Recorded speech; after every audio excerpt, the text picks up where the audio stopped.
Rajasthan police की Singham. Crime को tackle करना सिर्फ पुलिस का नहीं है, तो पूरा एक सामूहिक विल पावर होनी चाहिए, तभी से बड़े क्रिमिनल का वो आता है। अपराधियों में खौफ का दूसरा नाम। लेकिन कुछ हार्डकोर क्रिमिनल जिनकी वो पेशा ही क्राइम से पैसा कमाना, उनको चेंज करना मुश्किल होता है। आम आदमी में भरोसा है जगाते। छोटे क्राइम रोकेंगे हम तो बड़े क्राइम अपने आप रुक जाते हैं। आईपीएस दिनेश एमएन दिल से। नमस्कार, मैं हूं सुशांत पारिक। खास मुलाकात के इस खास एपिसोड में आपका स्वागत है। आज जो हमारे साथ शख्सियत मौजूद है वो आज की तारीख में राजस्थान पुलिस के सबसे बड़े हीरो हैं। न केवल डिपार्टमेंट बल्कि जनता उन पर बेहद भरोसा करती है। आज हमारे साथ बातचीत करने के लिए मौजूद हैं आईजी दिनेश एमएन साहब। सर, आपका स्वागत है। थैंक यू सर, एक बड़ी संघर्षपूर्ण यात्रा रही और कोर्ट ने आपको बाइज्जत बरी किया। क्या लगता है सर, जब पूरा पीछे एक दौर देखते हैं आप, तो क्या ख्याल आता है मन में और किस तरह की चीजें आपके जहन में इस समय आ रही हैं? इसमें काफी बड़ा राहत है, ठीक है। और मैं उम्मीद करता हूँ हमारे दूसरे जो साथी है इस केस को भी, जो कुछ लोग बचे हुए हैं, उनको भी जल्दी राहत मिल जाएगी, मुझे यही आशा करता हूँ मैं। लेकिन सर, बहुत कुछ झेला है आपने, एक पूरा दौर रहा, जेल में आपने 7 साल बिताए हैं, तो वो जो दौर है, किस तरीके से खुद को मोटिवेट किया आपने, खुद को संभाला, खुद को लड़ने के लिए मजबूत बनाया? जेल का वो जो पीरियड है 7 सालों का, उसके बारे में कुछ आप बताना चाहिए। उसमें ऑब्वियसली हर किसी को जब इस तरह की घटना होती है, शुरुआत की शौक तो लगता ही है, लेकिन उसके बाद ये भी रियलाइज होता है कि वहाँ भी एक जिंदगी रहती है, वहाँ भी एक गांव टाइप रहता है जेल में भी। ऐसे नहीं कि वहाँ नॉर्मल रूटीन भी रहता है, आदमी उठता भी है, खाना भी खाता है, हंसता भी है, कुछ भी रहता है, सब चीजें वहाँ चलते रहते हैं। वहाँ भी एक कम्युनिटी है, एक कम्युनिटी लिविंग रहता है। तो जब हमें लगा कि अभी कुछ बहुत सारे चीजें हमारे हाथ में नहीं, कंट्रोल में नहीं है, जैसे इमीडिएटली बेल लेना है, घर वालों से मिलना है, ठीक है, कोई नौकरी करनी है, तो फिर भी वहाँ की जो वहाँ जो मैक्सिमम हम लोग कुछ कर सकते थे, जो चीजें हमारे हाथ में थे, उन चीजों के ऊपर कॉन्सेंट्रेट किया। और एक मैन सर्च फॉर मीनिंग एक किताब है, उसमें बहुत अच्छे कहते हैं कि आपको किसी सिचुएशन में डाला जा सकता है जिसके ऊपर आपको भले कंट्रोल नहीं हो सकता है, लेकिन उस सिचुएशन को आप कैसे रिएक्ट करोगे, आप कैसे रिस्पॉन्ड करोगे, वो फ्रीडम हमेशा आपके पास रहता है। तो इसी तरह से हमने भी, जैसे हम उस सिचुएशन में थे, हम कुछ कर नहीं सकते थे, लेकिन वहाँ हम क्या कर सकते थे, वो फ्रीडम हमारे पास ही था। तो हम लोगों ने ज्यादातर किताबें पढ़ने में और एक्सरसाइज करने में, फिटनेस को रखने में, और सबसे बात, हमारे जो भी अधिकारी यहाँ से राजस्थान से आते थे, ये कहते थे कि साहब आप मतलब अंदर से मत हारना, हिम्मत नहीं टूटना है।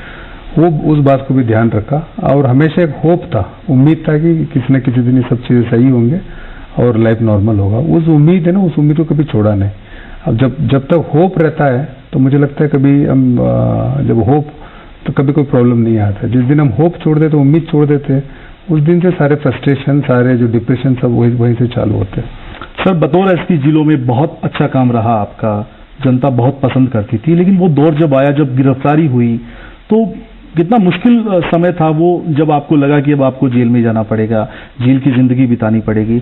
उस दौर में किस तरीके से क्या ख्यालात रहे सर? उसमें एक्चुअली जब तक आप डिनाइल मोड में रहते हो, तब क्या प्रॉब्लम होता है। कभी आप सिचुएशन को एक्सेप्ट कर लेते हो, आप उसको रिस्पॉन्सिबिलिटी ले लेते हो, तो उसके बाद इतना प्रॉब्लम नहीं रहता है। और अब जब तक हम दूसरों के दोषारोपण करते रहते हैं कि इस वजह से हुआ, उस वजह से हुआ, तब भी प्रॉब्लम रहता है। जब आप एक सिचुएशन एक्सेप्ट ही कर ली, उसके बाद प्रॉब्लम नहीं होता है। आप मान लीजिए आप फुटबॉल गेम में हो, गेम्स के हिसाब से खेलना पड़ेगा। आप फुटबॉल गेम खेल रहे हो, आप चाहते हो मैं क्रिकेट के रूल्स की खेलूं, वो नहीं हो सकता है। जब हम जेल में है, कैदी है, इसको जैसे एक्सेप्ट करेंगे, उसके बाद उनका रूल्स एक्सेप्ट करेंगे, उसके बाद लाइफ ईजी हो जाता है। लेकिन एक आईपीएस ऑफिसर से एक जेल के कैदी के तौर पर सर, शुरू में मुश्किल तो रहा होगा? शुरू में मुश्किल तो होता ही है, बट हमें ये भी, हम आईपीएस ऑफिसर से पहले एक ह्यूमन बीइंग, आदमी है। हर आदमी के इमोशंस होते हैं, एक स्पिरिट होता है, एक इमेजिनेशन होता है, और एक इंटेलिजेंस होता है, और हर आदमी के अंदर एक रेजिलियंस होता है, जो भी अपने प्रॉब्लम से उससे काबू करने के। वो तो that is more important. Officer तो बाद में बने, तो मैं 24 साल से पहले तक तो मैं तो नाम आदमी था, और ऑफिसर तो काम के लिए, ऐसे थोड़ी कि पूरी जिंदगी ऑफिसरगिरी में निकलेगा। तो इसीलिए वो जो एक ह्यूमन स्पिरिट होता है ना, वो सब एक्सप्लोर करने की बहुत अच्छा मौका है। और वैसे जेल में आप देखिए बहुत नेगेटिविटी है, कोई डाउट नहीं है, लेकिन बहुत आप उस तरह से देखिए, बहुत सारी चीजें पॉजिटिव भी है। आप 24 घंटे आपके पास फ्री है, आप जो पढ़ना चाहते हो आप पढ़ सकते हो, आपको कोई डिस्टर्ब नहीं करेगा। आपको जो थॉट प्रोसेस में आपको जाना चाहिए, आप जिस आपको खुद को आप बैठे बैठे ये हमारा जो दिमाग है और हमारे जो माइंड है वो फिर भी हमारे अंदर ही है, वो तो हमारे अंदर में ही है, उसका कंट्रोल तो हमारे पास ही है। आप उस दिमाग से आप क्या सोच सकते हो, क्या आप इतने बड़े बड़े आप विचार, उन्नत विचार आप सोच सकते हो, प्लस बड़े बड़े किताब पढ़ सकते हो, वो तो कोई रोकेगा नहीं आपको।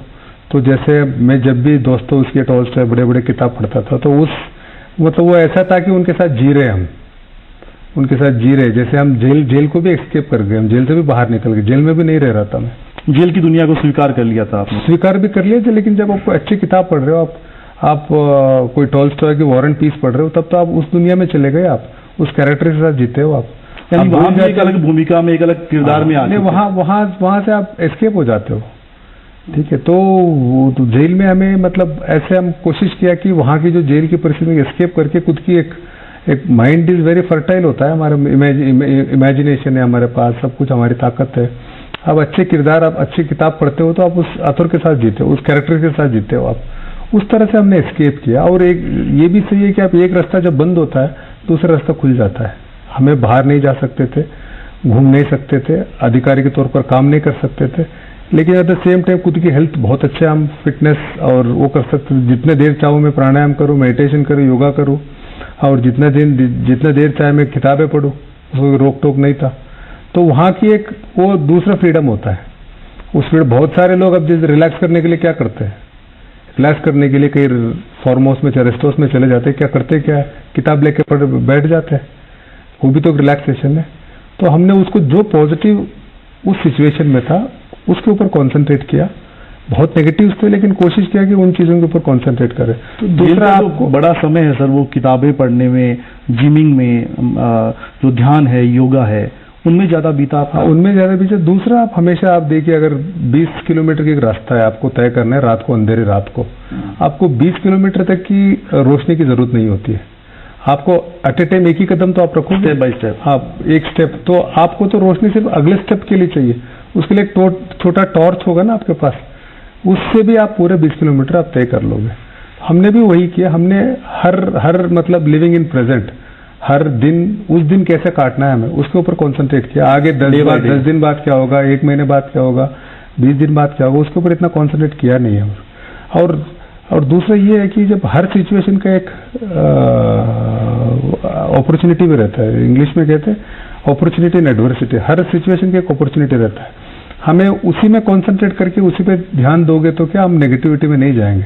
और दूसरा, जैसे मैं कल भी बता रहा था कि वहां के कैदी कहते थे कि साहब आपको टाइम तो काटना ही है, आपको जितना भी आपको लिखा है। ने आपको कहा था? हाँ, एक जयंती डॉन बोलते हैं उसको, वो करीब 1971 से करीब 50 बार तो जेल में आके जा चुका था, और उस टाइम में वो एक मर्डर में सजा काट रहा था। उसने हमें शुरू में ही कहा था, उसको हम देखे थे हमेशा हंसता रहता था। हमने पूछा था जयंती भाई क्या होता है, आपको कोई प्रॉब्लम नहीं होता? उसने ये कहा था कि साहब यहाँ तो काटना ही पड़ता है। अगर अच्छे समय में तो हर कोई कुछ रहता है, गधा भी कुछ रहता है, लेकिन आप इस टाइम में जेल में आप यहाँ तो हंस के भी काटो, रो के काटो, तो समय निकालना ही है, आपको करना है, तो ये आपको करना है। तो आप हंस को काटेंगे तो आपको अच्छा है सर, परिवार को भी अच्छा है।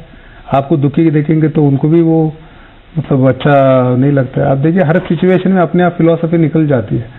अगर पॉजिटिव लेना है तो फिलॉसफी आएगा, अगर नेगेटिव लेना है तो आप सुपर 5 स्टार में बैठ के भी आप दुखी हो सकते हो, 5 स्टार में बैठ के भी आप डिप्रेशन में जा सकते हो। तो सिचुएशन कभी, मैं नहीं मानता हूँ सिचुएशन इतना इंपॉर्टेंट है, आदमी ज्यादा इंपॉर्टेंट है। तो सर जेल में कैदी के तौर पे किस तरह की परेशानियां रही आपकी वहां पर?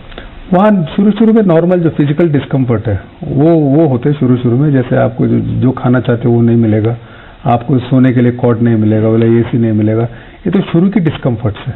लेकिन वो शुरू की डिस्कम्फर्ट्स आप 10-15 दिन में उससे आप बाहर आ जाते हो, ठीक है। प्लस आप अधिकारी थे, आपको भले ही वो कैदी सैल्यूट नहीं करेंगे और आपको कैदी जैसे ट्रीट करेंगे। लेकिन क्या, जब जैसे मैंने बोला अब एक गेम है, फुटबॉल गेम है, आप गेम को समझ लिया, आप रूल्स फॉलो कर रहे हो, तब तो कोई प्रॉब्लम नहीं होता है। और जेल की एक विचित्र बात ये भी थी, अगर हम उनकी सारे रूल्स फॉलो करते तो हमें अफसर जैसे ट्रीट करते, अगर हम अफसर जैसे बिहेव करते तो हमें कैदी जैसे ट्रीट करते। अनुशासन जो जेल का है, हाँ, उसको फॉलो करने से कभी प्रॉब्लम नहीं होता है। और तो हमने वही कोशिश किया, उनकी जो सारे रूल्स को इज्जत दिया, उन अधिकारियों को इज्जत दिया। तो कैदियों के साथ भी सर आपका तालमेल वहां पर? कैदियों की काफी मुलाकात होती रहती थी, उनकी दूसरी दुनिया भी देखने को मिलता था और हमें ये भी पता चलता था ये क्या सोचते हैं, कैसे सोचते हैं, और हम जिनको हम क्रिमिनल बन के उनके वहां डाल देते हैं उनकी क्या होता है, उनकी लाइफ क्या होता है, उनकी प्रॉब्लम क्या होता है, वो सब उनसे बात करने की, क्यों क्राइम में जाते हैं, क्यों नहीं सुधर पाते, इस तरह काफी चीजों को हमें पता चलता था। तो सर जो पूरी यात्रा रही 10 साल की, अब जब कोर्ट का फैसला आया तो मन में एक विश्वास तो था शुरू से, न्याय व्यवस्था के प्रति आस्था थी, ईश्वर में विश्वास था कि बिल्कुल जो है सच्चाई की जीत होगी। पूरा विश्वास था और उम्मीद था। उम्मीद जैसे अगर होप आप छोड़ोगे तब तो आप कुछ कर ही नहीं पाओगे। उम्मीद कभी भी किसी सिचुएशन में छोड़ना नहीं चाहिए उम्मीद। लेकिन सर इस 7 सालों में क्या खुद को मोटिवेट करना और परिवार को भी जो परिजन मिलने आते होंगे उनको भी मोटिवेट करने की जिम्मेदारी आप पे थी? वो हम हमारा पूरा टीम मोटिवेटेड रहा, सिर्फ मैं ही नहीं, मेरे टीम के किसी मेंबर से आप बात करो, सिपाही तक बात करो आप, तो वो भी सब मोटिवेटेड रहे, सब अच्छा, हमने सब मिलके एक परिवार जैसे रहे हम लोग। सर थोड़ा सा मैं ये जानना चाहूंगा, हमारे दर्शक भी ये जानना चाहते हैं, क्योंकि आज की तारीख में आप एक रोल मॉडल हैं राजस्थान पुलिस के, क्या शुरू से इच्छा थी पुलिस सेवा में आने की? नहीं, शुरू से नहीं। इंजीनियरिंग के बाद जो एग्जाम दिया तो उस हिसाब से, रैंकिंग के हिसाब से पुलिस में आया। वो आने के बाद ऑब्वियसली सब तो आईएएस फर्स्ट चॉइस देते हैं, आईपीएस सेकंड चॉइस देते हैं, उसी तरह से दिया था। लेकिन आईपीएस में आने के बाद तो बहुत को मतलब काम, पुलिस का काम बहुत अच्छा है, बहुत सीरियस काम है, मतलब चैलेंजेस रहते हैं लेकिन बहुत सीरियस काम है हमारा। लेकिन वो कौन सी ताकत है सर जो आपको बिल्कुल एक अलग खड़ा करती है? चाहे आप जिलों में रहे, मैं कल लोगों से बात कर रहा था कि उदयपुर में लोग मिठाई खिला रहे हैं, करौली में खुशियां मनाई गई हैं, जिलों में जहां भी आपने काम किया, पूरे राजस्थान की अगर बात करें, जहां लोग आपसे मिले नहीं भी हैं, किसी ना किसी तौर पे आपसे परिचित रहे हैं, सबने खुशियां मनाई हैं आपकी इस जो कोर्ट का फैसला आया है। तो ऐसी कौन सी ताकत है जो आपको बेहतर करने की लगातार प्रेरणा देती है? हमें पुलिस में काम करने के लिए सबसे पहले हमें कंसर्न होनी चाहिए। कंसर्न मतलब जो भी जो हमारे पास कंप्लेनेंट आते हैं, जिले के जो लोग हैं, जो प्रॉब्लम्स होते हैं, उनके ऊपर कंसर्न होगा ना। सही में अगर जैसे किसी की कोई जमीन लूट गई और कुछ लूट गया, कोई वारदात हो गई या कोई उसके साथ कुछ मतलब कोई क्राइम हो गया, तो अगर कंसर्न रहेगा ना, अपने आप में ताकत आ जाती है। तो वो तो मुझे लगता है ताकत तो वो परिवादी से ही आता है और कहीं से नहीं आता है। और जिलों में सर लोग जब आपको, आज भी हम जब बात करते हैं तो लोग आपके दौर को याद करते हैं सर, तो ऐसी पहचान बनाना बड़ा मुश्किल काम है और उस पहचान को कायम रखना सर उससे भी बड़ी जिम्मेदारी है। वो तो पहचान तो ठीक है, जब भी पुलिस अच्छा काम करते हैं, अभी भी बहुत सारे जिलों में बहुत अच्छा काम हो रहा है, लेकिन वो कोशिश यही करनी चाहिए कि जितने क्राइम है, एक तो क्राइम भी कम हो, प्लस लोगों को एक सेंस ऑफ सिक्योरिटी होनी चाहिए। अगर मान लीजिए एक मोहल्ला है कि भले ही अगर वहाँ 10 साल में एक भी चोरी नहीं हुआ हो, लेकिन पूरे अगर मोहल्ले किन्हीं कारणों से उस चोरों के डर से रहता है, वो भी हमारी जिम्मेदारी है। हम गश्त बढ़ाए, लोगों से बात करें, वो सेंस ऑफ सिक्योरिटी भी बढ़ाए, तो लोगों को क्या सही, हमारा पुलिस हम अच्छे काम कर सकते। सर कुछ बेसिक्स अगर बताना चाहें पुलिसिंग के, जो कुछ लोग आना चाहते हैं पुलिस में, जो आपको रोल मॉडल मानते हैं, किस तरह की पुलिसिंग होनी चाहिए? असल में जनता का जो विश्वास है वो पुलिस के प्रति बढ़ता है। नहीं तो पुलिसिंग तो नॉर्मल है, जो हर आदमी को, जैसे कोई रास्ते में जा रहा है, उनको कोई शराब पी के उनको परेशान करता है, उसके लिए वो बहुत बड़ी प्रॉब्लम है। उसके लिए सिर्फ पुलिस कॉन्सेंट्रेट हमें सिर्फ बड़े वारदातों पे नहीं करनी चाहिए, छोटे छोटे वारदात भी बहुत इंपॉर्टेंट है। और जो अवैध धंधे होते हैं, जैसे अगर कोई किसी मोहल्ले में सट्टा चल रहा है, दारू बिक रहा है, उसको देख के लोग उसको एक्सट्रापोलेट करते हैं कि साहब जो पुलिस यही रोक नहीं पाएगी तो बड़े क्राइम क्या रोक पाएगी। तो छोटे क्राइम रोकेंगे हम तो बड़े क्राइम अपने आप रुक जाते हैं। तो डेडिकेशन सर कहाँ से लाते हैं आप, इतना समर्पण भाव? वो समय पूरे बहुत सारी परेशानी है सर, आपको जमानत मिली उसके बाद भी आपने एसीबी में इतना शानदार काम किया, आप ऑपरेशन आनंदपाल कामयाब रहा, इन तमाम विपरीत हालातों के बीच में भी ये जो समर्पण भाव है सर, ये कहाँ से आता है? समर्पण भाव मेरा अकेले का नहीं है, हमारा जो भी जहाँ भी हम रहते हैं, टीम लीडर सर, एक टीम तैयार करने में भूमिका है ना, जो टीम भी हमें मोटिवेट करता है। हमारे बहुत अच्छे ऑफिसर्स है, अच्छे ऑफिसर है, उनकी डेडिकेशन आप देखोगे आप हैरान रह जाओगे। हमारे इसी में एसओजी में भी ऑफिसर्स है, ऐसे ऑफिसर्स है जो एक छोटी चीज के लिए कोई 24 घंटे में 1300 किलोमीटर जाके आई आनंदपाल ऑपरेशन में। ऐसे ऑफिसर्स है जो करीब 3 महीने गर्मी में हरियाणा में ही रहे, ठीक है। जो डेडिकेशन है ना, तो पुलिस बहुत मेहनत करती है, और रिजल्ट आपको बहुत बार दिखता नहीं है, और रिजल्ट दिखता है तब तो क्या वो उसका पीछे का एफर्ट नहीं दिखता है, तो लेकिन वो पूरा टीम मेहनत करता है और सिपाही से लेके अधिकारी तक सब मेहनत करते हैं और सब में एक जोश रहता है और वही मेरे ऊपर मुझे भी वहीं से अब मिलती सारे जोश। सर मुझे याद है जब आपने एसओजी की कमान संभाली थी तब आपसे मैंने पूछा था कि आनंदपाल कब पकड़ा जाएगा, तो आपने कहा था कि बिल्कुल हम एक रणनीति बना के काम कर रहे हैं, हमें इतनी जल्दी नहीं है, हम उसको पकड़ना चाहते हैं लेकिन उसका पूरा गैंग जो है वो भी हम खत्म करना चाहते हैं। तो लगता है वो रणनीति जो बिल्कुल कामयाब रही थी कि आर्थिक कमर टूट चुकी थी उसकी, उसके गुर्गे जो है वो पकड़े जा चुके थे, तो विश्वास शुरू से था मन में।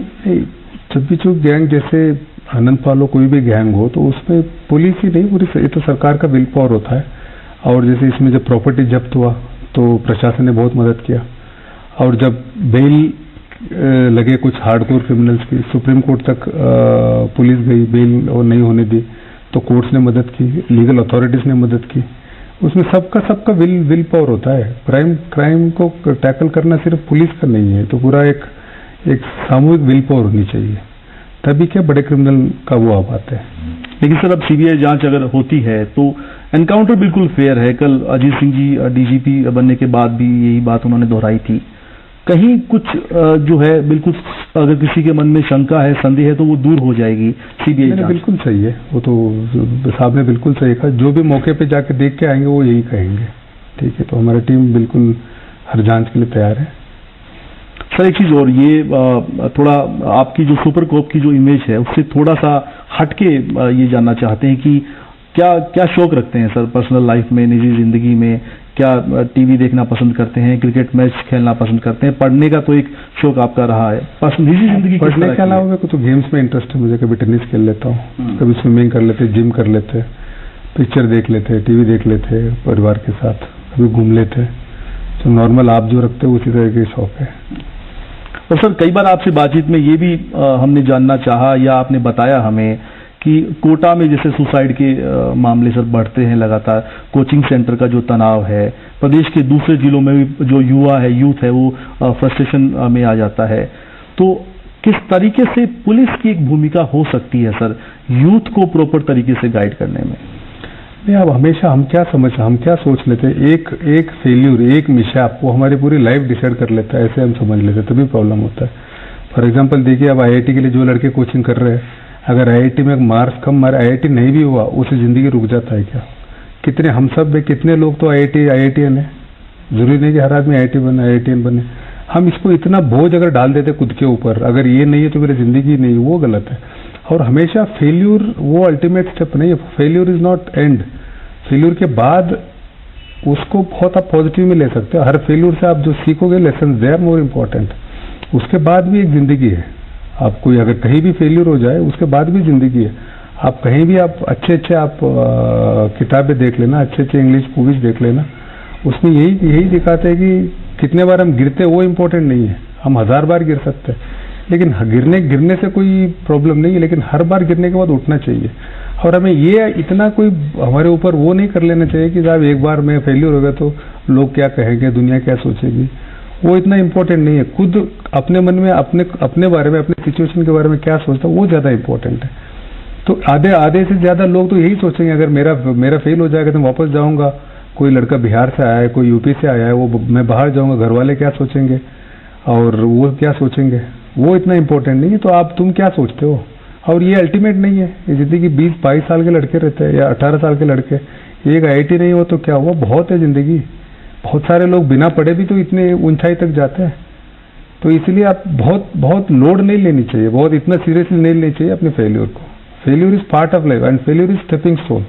हर फेल्यूर में, मैंने कहा ना, हर एडवर्सिटी में एक अपॉर्चुनिटी है। अभी मैं 7 साल रहा, मैं ये नहीं कह सकता कि मैं बहुत खुश था 7 साल में, लेकिन ये भी सही कि बहुत सारे मौके ऐसे थे जब हम बहुत खुश थे, हम बहुत मोटिवेटेड थे, बहुत एंथुसियास्टिक थे और अच्छे विचारों से टाइम पास किया हमने, खूब हंस के टाइम पास किया हम लोगों ने। ठीक है, और उसमें मैं जितना पढ़ पाया मैं वो तो मैं जिंदगी में नहीं पढ़ सकता था। और हर आदमी को इस तरह किताबें पढ़नी चाहिए, वो अपॉर्चुनिटी मैं वहाँ यूज किया। जेल की एक पूरी यात्रा को एक अवसर के तौर पे लिया आपने? बिल्कुल, एक अपॉर्चुनिटी, मतलब उसमें जो भी मैक्सिमम कर सकते थे वो हमने कोशिश किया। आपको दुखी रहने के लिए 1000 कारण होंगे, लेकिन फिर भी खुश रहने के लिए 4-5 कारण होते हैं हर आदमी के हर सिचुएशन में, आपको उस पर कॉन्सेंट्रेट करनी चाहिए। कुछ दोस्त भी बने सर जेल में? काफी बने। तो बातचीत संवाद होता है उनसे? नहीं, जब जाते हैं कभी मिलते तो होता है, जब वो भी कोर्ट में आते हैं, हम भी जब कोर्ट में आते हैं, वहाँ दोस्त तो कैदी बनेंगे। क्योंकि बहुत सारे ऐसे भी जो लोग हैं, जो अच्छे लोग हैं सर वहाँ जेल में, जो कोई रास्ता भटक के आ जाता है या गलती से क्राइम हो जाता है, तो ऐसे लोगों की जिंदगी बदलने के लिए जेल में लगातार कोशिशें होनी चाहिए। क्योंकि आपने हर जेल में कोशिश होते हैं, ऐसे नहीं होते, हर जेल में कोशिश होता है। हर जेल में योगा होता है, प्राणायाम होता है, अच्छे लेक्चर्स होते हैं और पूरा कोशिश दिल से कोशिश किया जाता है हर जेल में। लेकिन कुछ हार्डकोर क्रिमिनल जिनकी वो पेशा ही क्राइम से पैसा कमाना, उनको चेंज करना मुश्किल होता है। दूसरे काफी लोग सुधरते भी है। हमने जेलों में देखा कि कोई कंप्यूटर का अच्छा ग्रेजुएट बना है, कोई और कोई स्किल सीखा है और बाहर जाके उस स्किल से उसने नौकरी की है, ऐसे भी बहुत एग्जाम्पल्स हैं। किसी ने PhD कर लिया, ऐसे बहुत एग्जाम्पल्स हैं। कुछ बदमाश किस्म के कैदियों से भी वास्ता पड़ा सर जेल में? वह जेल में हर तरह के आदमी होते हैं। वहाँ तो हम पुलिस वाले थे, तो इसलिए हमें उनसे इंटरेक्ट करने में प्रॉब्लम। लेकिन उनको तो शायद पता होगा कि आप एक IPS ऑफिसर हैं, तो लेकिन वहाँ एक अलग से अलग से रिलेशन हो जाता है, आप एक्सप्लेन नहीं कर पाते उसको।